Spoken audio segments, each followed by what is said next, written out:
Salut mes petits boudins truffés, c'est Fred de la team L'Art de la Table. Alors aujourd'hui, dans ce nouvel épisode de notre laboratoire, je vais vous faire la démonstration d'un petit appareil, enfin plutôt d'un d'ustensile de cuisine, un Dutch oven. Donc en fait c'est un four cocotte en fonte qui permet de cuire à la braise, qui est plutôt assez sympa, donc qui nous a été confié en test par la marque Barbecue Toro.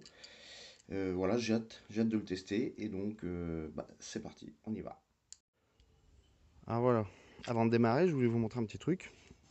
Vous voyez la différence? Alors regardez cette magnifique cocotte.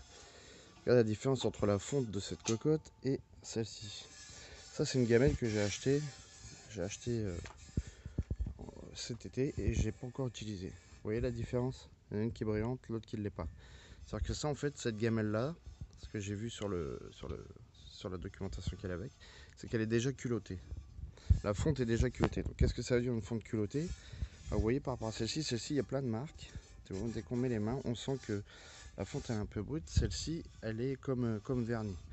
En fait, les culottage, c'est tout bête, hein. C'est un traitement qu'il faut faire sur tous les ustensiles en fonte, les poêles, les cocottes, tout ce que vous avez, hein, même une planche en fonte.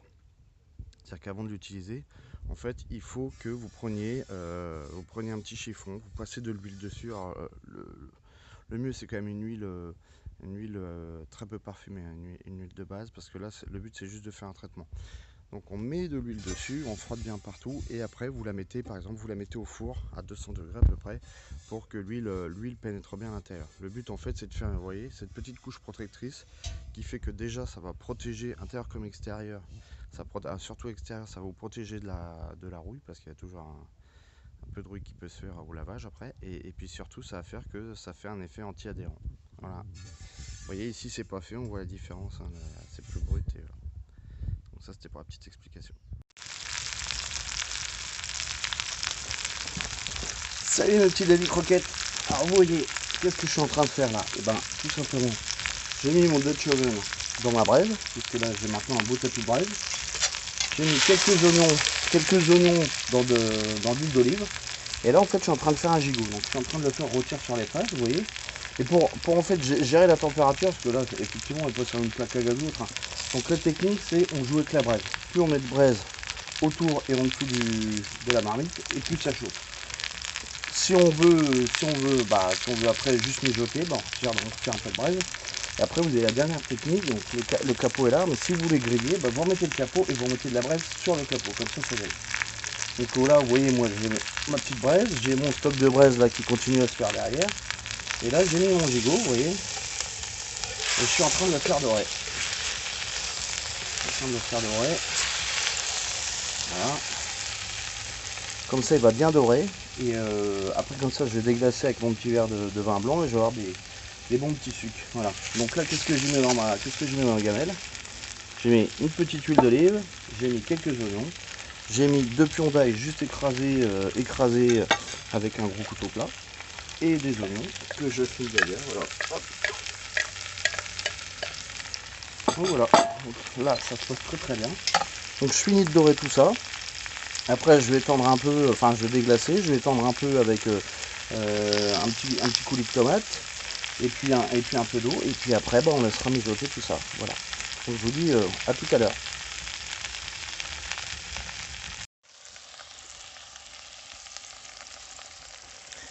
Donc là vous voyez on est bien. Le gigot il a pris vraiment une belle couleur. Les oignons sont bien grillés. Moi j'ai les odeurs, hein. Je peux vous dire que c'est défouraille. Donc maintenant ce qu'on va faire,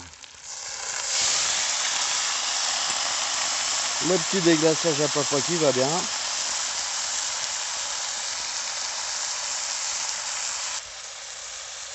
Voilà, on a bien déglacé. La petite purée de tomate qui va bien. Alors ça les amis, un petit conseil, hein, la meilleure, hein. La mouti, il n'y a pas photo. Voilà. Donc ceci, je prends ma cuillère en bois. Alors très important, hein. Pourquoi une cuillère en bois? C'est tout simplement, vous êtes sur une cocotte en fonte sur laquelle il y a eu un culottage. Si vous utilisez du matériel métallique, vous allez abîmer la couche de protection qui a été faite avec l'huile pour le culottage. Donc toujours toujours bien retourner vos aliments avec une cuillère en bois. C'est pas beau ça? Du coup, qu'est-ce qu'on fait là? Bon, on en remet une deuxième pour la route. Voilà. Hop.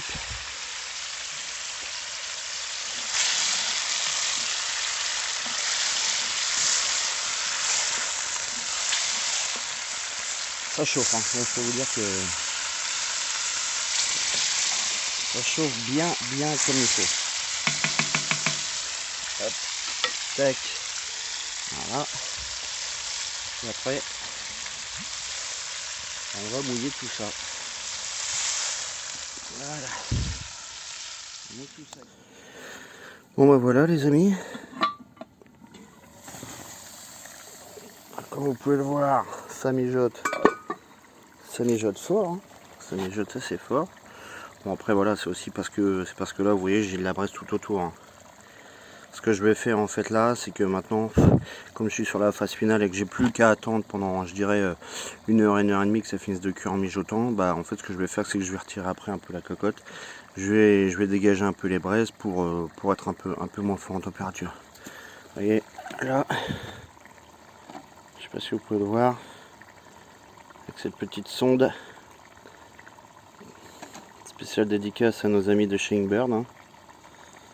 Voilà, moi je suis à 100 degrés, tout pile. C'est un peu fort. C'est un petit peu fort, donc voilà. Donc je vais retirer la braise et puis ça va mijoter comme ça. Donc ce que je vous ai pas dit avant, hein, c'est que effectivement avant que ça mijote, j'ai rajouté quelques épices, hein. J'ai rajouté sel, poivre, ras à la noute. Qu'est-ce que j'ai mis d'autre? J'ai mis du 4 épices. Et qu'est-ce que j'ai mis? J'ai mis un peu de sel de céleri et du curcuma, voilà. Le but c'est d'avoir un gigot qui soit un peu à l'oriental.